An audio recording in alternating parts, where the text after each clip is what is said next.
They say the odds against me are crooked and impossible, like I was born with a hole in my heart. It's an obstacle, I left to die by the doctors in the children's hospital, but I never lose hope. Success is psychological, the world is volatile, and the street is my education, shaping the nation like the blueprint of a mason. While Shawshank record deals get you raped on occasion, so I'm focused on my economic situation. I'm like the little kids on TV that dig through the trash. I hustle regardless of the way you talk shit and laugh. A lot of niggas drop science, but they don't know the math, cause they mind is narrower than the righteous path. It's funny how on the block, niggas that kill you for cash, but never raise the gun to cry out freedom at last. The Cold War is over, but the world is still getting colder. Atlas walking through the projects with the hood on my shoulders. I would like to raise my children to grow to be soldiers, but then a general would decide when their life would be over. So I work hard until my personality split, like the Black Panthers into the Bloods and the Crips. They said I'd never be shit, but now I sit and reminisce like Yeshua Ben Yosef flipping through Genesis. Ignorance is venomous and it murders the soul, spreading like a virus, running rampant out of control. So if I should ever fall and get caught in a hustle,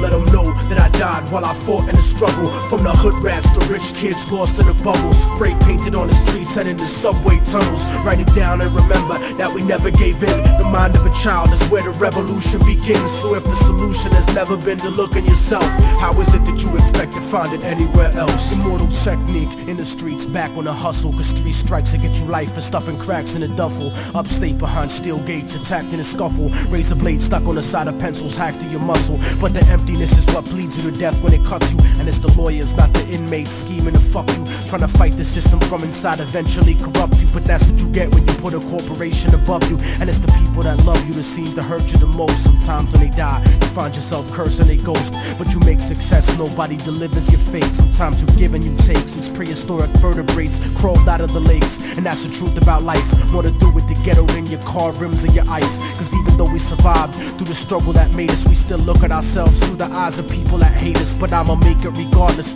of the trumped up charges and semi-automatic barrages that empty the cartridge. Post-traumatically scarred kids that try to be brave, cause niggas backstab each other just to try to get paid. Turn cannibal like knights during the crusades, afraid of responsibility, addicted to greed, beating a girl, purposefully losing the seed, as if we bound to the destiny we used to receive. So if I should ever fall and get caught in a hustle, let them know that I died while I fought in the struggle. From the hood rats to rich kids lost in the bubbles, spray painted on the streets and in the subway tunnels. Write it down and remember that we never gave in. The mind of a child is where the revolution begins. So if the solution has never been to look in yourself, how is it that you expect to find it anywhere else? I used to wonder, people don't believe in themselves, and then I saw the way they portrayed us to everyone else. They cursed us to only see the worst in ourselves, blind to the fact the whole time we were hurting ourselves. I used to wonder, people don't believe in themselves, and then I saw the way they portrayed us to everyone else. They cursed us to only see the worst in ourselves, blind to the fact the whole time we were hurting ourselves. I used to wonder.